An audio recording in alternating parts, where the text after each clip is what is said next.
ನಮಸ್ಕಾರ. ನನ್ನೆಲ್ಲ ಯೂಟ್ಯೂಬ್ ಸಬ್ಸ್ಕ್ರೈಬರ್ಸ್ಗಳಿಗೆ ಮತ್ತು ದಿನನಿತ್ಯ ನನ್ನ ವಿಡಿಯೋಗಳನ್ನು ನೋಡುವಂಥವರಿಗೆ, ಕಳೆದ ವಿಡಿಯೋದಲ್ಲಿ ನೆಲ್ಲೆಡಿ ಭಾಗದಿಂದ ಒಳಲು ನೀರ್ಕಟ್ಟೆ ಮಾರ್ಗವಾಗಿ ಬಂದಂಥ ರಸ್ತೆಯನ್ನು ತೋರಿಸಿದ್ದೆ. NH75 ಮಂಗಳೂರು ಬೆಂಗಳೂರು ರಸ್ತೆ, ಮುಖ್ಯವಾಗಿ ಸಕಲೇಶಪುರ ಮಂಗಳೂರು ಕೆಲಸ ಏನಾಗ್ತಾಯಿದೆ, ಗುಂಡ್ಯದಿಂದ ಮಂಗಳೂರಿಗೆ ಎಷ್ಟೆಲ್ಲ ಕೆಲಸಗಳಾಗಿದೆ, ಯಾವುದೆಲ್ಲ ಕೆಲಸಗಳು ಬಾಕಿ ಉಳಿದಿದೆ. ಈ ಒಳಲು ದಾಟಿದ ನಂತರ ಉಪ್ಪಿನಂಗಡಿಗೆ ತೆರಳುವಾಗ ಈ ವರ್ಷದ ಮಳೆಗಾಲದಲ್ಲಿ ಎಡಬದಿಯಲ್ಲಿ ನೀವು ನೋಡುತ್ತಿರುವಂಥ ಒಂದು ಗುಡ್ಡ ತುಂಬ ಕುಸಿದಿತ್ತು. ಆ ಕಾರಣಕ್ಕೆ ಆ ಮಣ್ಣನ್ನು ತೆರವುಗೊಳಿಸುವಂಥ ಕೆಲಸವನ್ನು ಮಾಡ್ತಾ ಇದ್ದಾರೆ. ಆ ರಸ್ತೆ ಕಂಪ್ಲೀಟ್ ಆಗಿತ್ತು. ನಾವು ಹಳೆಯ ರಸ್ತೆ, ಆ ರಸ್ತೆಯಲ್ಲೇ ತಿರುಗ್ತಾ ಇದ್ವಿ. ತುಂಬ ಎತ್ತರದಿಂದ ಇರುವಂಥ ಗುಡ್ಡ ಕುಸಿದ ಕಾರಣ ಆ ಗುಡ್ಡದೇ ಇರುವಂಥ ಮಣ್ಣನ್ನು ತೆಗೆದು ಕ್ಲಿಯರ್ ಮಾಡುವಂಥ ಕೆಲಸವನ್ನು ಮಾಡೋಕ್ಕೆ ಸ್ಟಾರ್ಟ್ ಮಾಡಿದ್ದಾರೆ.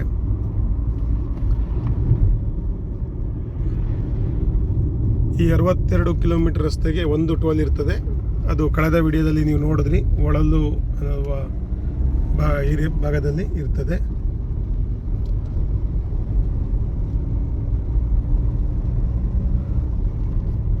ನಾವೀಗ ಬೆದ್ರೋಡಿ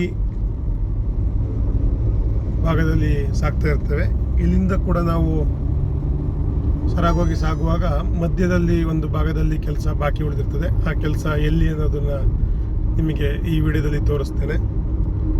ಮತ್ತು ನಾವು ಉಪ್ಪಿನಂಗಡಿ ಹೋಗಿ ಸರಾಗೋಗಿ ಸಾಗೋಣ.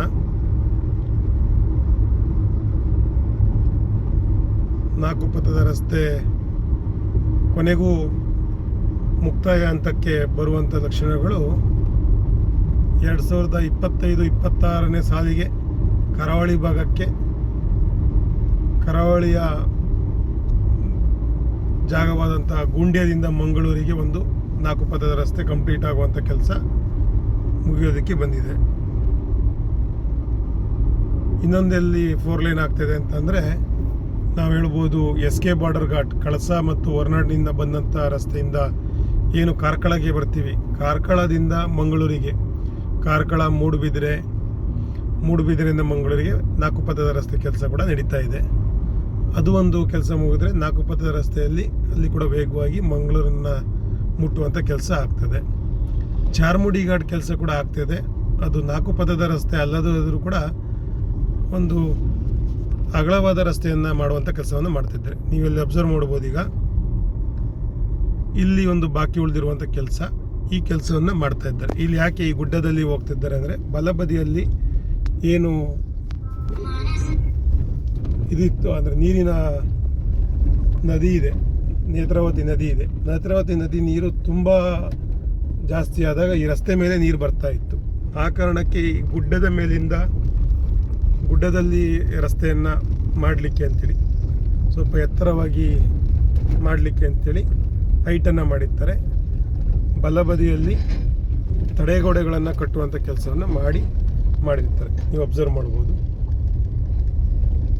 ಇಲ್ಲೊಂದು 200-300 ಮೀಟರ್ನಷ್ಟು ಕೆಲಸ ಬಾಕಿ ಉಳಿದಿರ್ತದೆ. ಉಪ್ಪಿನಂಗಡಿಗೆ ಹೋಗುವ ಮುಂಚೆ, ಉಪ್ಪಿನಂಗಡಿಗೆ ಇನ್ನೇನು 1-2 ಕಿಲೋಮೀಟರ್ ದೂರದಲ್ಲಿ, 3-4 ಕಿಲೋಮೀಟರ್ ದೂರದಲ್ಲಿ ಇರುವ ಸಮಯದಲ್ಲಿ ಕಾಮಗಾರಿ ಬಾಕಿ ಉಳಿದಿರ್ತದೆ. ಆ ಕಾಮಗಾರಿಯನ್ನು ನೀವು ಇಲ್ಲಿ ವೀಕ್ಷಣೆ ಮಾಡಬಹುದು. ಎಡಬದಿಯಲ್ಲಿ ರಸ್ತೆಯನ್ನು ಹಾಕುವಂಥ ಕೆಲಸ ಆಗಿದೆ. ಅದನ್ನು ಜನರ ಓಡಾಟಕ್ಕೆ ಇನ್ನೇನು ಕೆಲವೇ ತಿಂಗಳುಗಳಲ್ಲಿ ಬಿಡ್ಕೊಡುವಂಥ ಕೆಲಸ.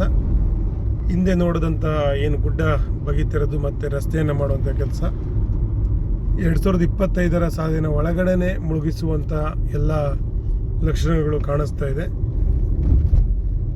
ಮಳೆಯ ಒಂದು ವಾತಾವರಣ ಏನಿದು ಅಕ್ಟೋಬರ್-ನವಂಬರ್ ತಿಂಗಳಲ್ಲಿ ಸ್ವಲ್ಪ ಕಡಿಮೆ ಆದಂತೆ ಕಾಣಿಸ್ತಾ ಇದೆ. ಈ ಮೇಯಿಂದ ಬಂದಂಥ ಮಳೆ ಕಳೆದ 5 ತಿಂಗಳುಗಳಿಂದ ಸತತವಾಗಿ ಈ ವರ್ಷ ಅತಿ ಹೆಚ್ಚು ಮಳೆಯನ್ನು ಕರಾವಳಿ ಭಾಗದ ಜನರು ನೋಡಿರ್ತಾರೆ. ಹಾಗಾಗಿ ಈ ಭಾಗದಲ್ಲಿ ಈ ವರ್ಷ ಹೆಚ್ಚು ಮಳೆಯಾದ ಕಾರಣ ಯಾವುದೇ ರೀತಿಯ ಕೆಲಸಗಳು ಕಳೆದ 4-5 ತಿಂಗಳುಗಳಿಂದ ಆಗ್ತಾ ಇರಲಿಲ್ಲ. ಏನು ಏಪ್ರಿಲ್ನವರೆಗೆ ಏನು ಕೆಲಸ ಆಗಿತ್ತು ಅಷ್ಟಕ್ಕೇ ಬಾಕಿಯಾಗಿತ್ತು. ಬಾಕಿಯಾದದ್ದು ಮತ್ತೆ ಈಗ ವೇಗವನ್ನು ಪಡೆದುಕೊಂಡಿದೆ.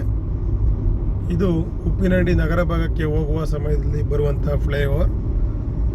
ಈ ಫ್ಲೈಓವರ್ ಯಾತಕ್ಕೆ ಮಾಡಿದ್ದಾರೆ ಅಂತಂದರೆ, ಉಪ್ಪಿನಂಗಡಿಯಿಂದ ಬಂದು ಬಲಕ್ಕೆ ತಿರುಗಿದರೆ, ಮಂಗಳೂರಿನಿಂದ ಉಪ್ಪಿನಂಗಡಿಗೆ ಬಂದು ಬಲಕ್ಕೆ ತಿರುಗಿದರೆ ಕಡಬ ಮಾರ್ಗವಾಗಿ ಸುಬ್ರಹ್ಮಣ್ಯಕ್ಕೆ ಹೋಗುವಂಥ ರಸ್ತೆಗೆ ಫ್ಲೈಓವರ್ ಆಗಿರ್ತದೆ. ಇದು ಕಡಬ ಕೂಡ ತಾಲೂಕು ಪ್ರದೇಶ ಆಗಿರ್ತದೆ. ಕಡಬದಿಂದ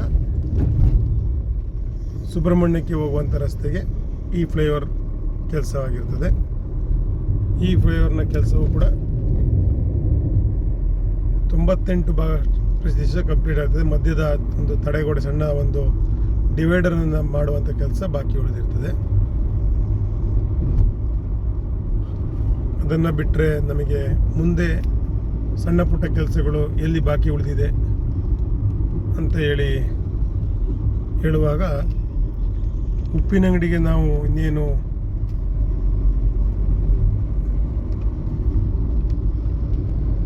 ಎಂಟ್ರಿ ಆಗ್ತೇವೆ, ಆ ಸಮಯದಲ್ಲಿ ಸ್ವಲ್ಪ ಕೆಲಸಗಳು ಬಾಕಿ ಉಳಿದಿದೆ. ಈ ವರ್ಷದ ಮಳೆಗಾಲದಲ್ಲಿ ಈ ಗುಡ್ಡ ಕೂಡ ಕುಸಿತಿತ್ತು.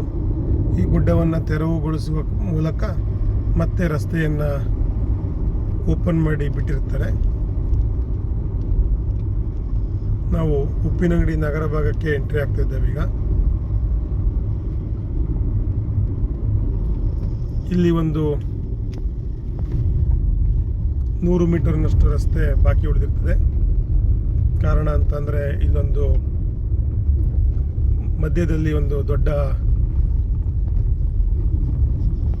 ಹಳ್ಳವನ್ನು ಹೋಗ್ಲಿಕ್ಕೆ ಅಂತೇಳಿ ಒಂದು ಬ್ರಿಡ್ಜನ್ನು ಕಟ್ತಾಯಿದ್ರು, ಸಣ್ಣ ಬ್ರಿಡ್ಜನ್ನು. ಅದು ಬ್ರಿಡ್ಜ್ ಕಂಪ್ಲೀಟ್ ಕೆಲಸ ಆಗಿದೆ.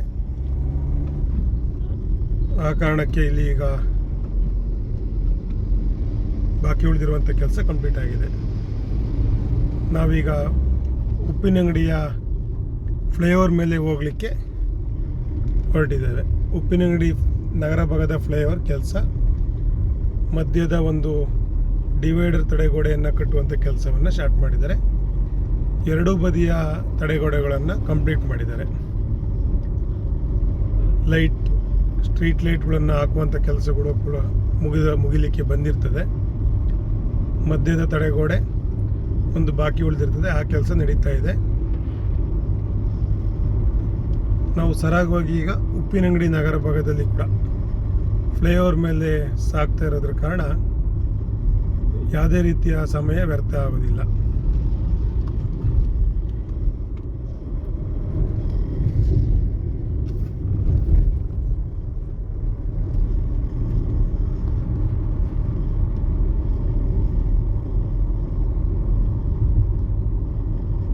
ಒಂದಿಷ್ಟು ಸಣ್ಣ ಪುಟ್ಟ ಕೆಲಸಗಳು ಬಾಕಿ ಉಳಿದಿರೋದ್ರಿಂದ ಇಲ್ಲಿ ರಸ್ತೆ ಒಂದು 200 ಮೀಟರ್ನಷ್ಟು ರಸ್ತೆ ಬಾಕಿ ಉಳಿದಿತ್ತು. ಅದನ್ನು ಹಾಕುವಂಥ ಕೆಲಸ ಮಾಡ್ತಾ ಇದ್ದಾರೆ. ಬಲಬದಿಯಲ್ಲಿ ಕೂಡ ಸ್ವಲ್ಪ ಬಾಕಿ ಉಳಿದಿರುವಂಥ ಕೆಲಸವನ್ನು ಮಾಡಲಿಕ್ಕೆ ಹೊರಟಿದ್ದಾರೆ.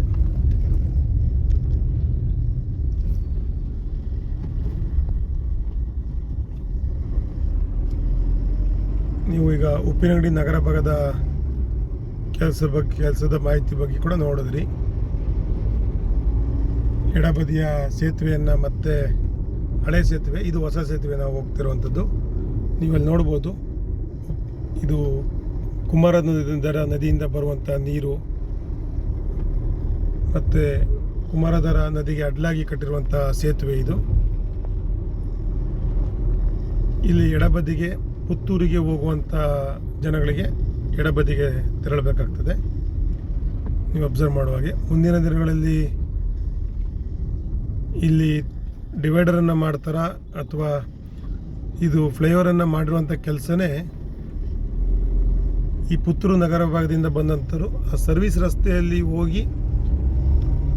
ಮುಂದೆ ಹೋಗಿ ಯೂಟರ್ನ್ ಮಾಡಿ ಬರುವಂತಹ ಕೆಲಸವನ್ನು ಮಾಡಬೇಕು ಅಂತೇಳಿ ಅಂತ ಈ ಫ್ಲೈಓವರನ್ನು ಮಾಡಿರ್ತಾರೆ. ಹಿಂದೆ ಯಾಕೆ ಈ ಫ್ಲೈಓವರ್ ಮಾಡಲಿಲ್ಲ ಅಂತಂದರೆ, ಅದು ಸೇತುವೆ ಬಂದ ಕಾರಣ, ಕುಮಾರಧಾರಿಗೆ ನದಿಗೆ ಏನು ಅಡ್ಡಲಾಗಿ ಬಂದಿರುವಂಥ ಸೇತುವೆ ಇತ್ತು, ಆ ಸೇತುವೆ ಬಂದ ಕಾರಣ ಸ್ವಲ್ಪ ಮುಂದಕ್ಕೆ ತೆಗೆದುಕೊಂಡು ಮಾಡಿರ್ತಾರೆ.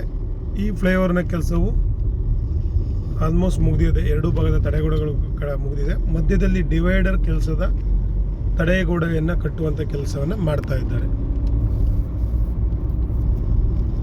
ಈ ತಡೆಗೋಡೆ ಕೆಲಸವು ಮುಗಿದಲ್ಲಿ ಇಲ್ಲಿಯೇ ಕೂಡ ಸ್ಟ್ರೀಟ್ ಲೈಟ್ಸ್ಗಳನ್ನು ಹಾಕುವಂಥ ಕೆಲಸ ಎಲ್ಲದೂ ಕೂಡ ಮುಗಿಲಿಕ್ಕೆ ಬಂದಿದೆ. ತಡೆಗೋಡೆಗೆ ಕಟ್ಟುವಂಥ ಕೆಲಸವನ್ನು ಮಿಷಿನ್ನಲ್ಲಿ ಮಾಡ್ತಾ ಇದ್ದಾರೆ.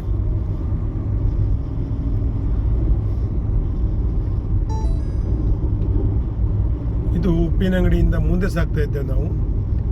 ಇಲ್ಲಿ ಕೂಡ ನಮಗೆ ಮುಂದೆ 1 ಕಿಲೋಮೀಟರ್ನಷ್ಟು ಹೋದ ನಂತರ ಮತ್ತೊಂದು ನಮಗೆ ಕೆಲಸ ಬಾಕಿ ಉಳಿದಿರುವಂಥ ಜಾಗವನ್ನು ತೋರಿಸ್ತೇನೆ.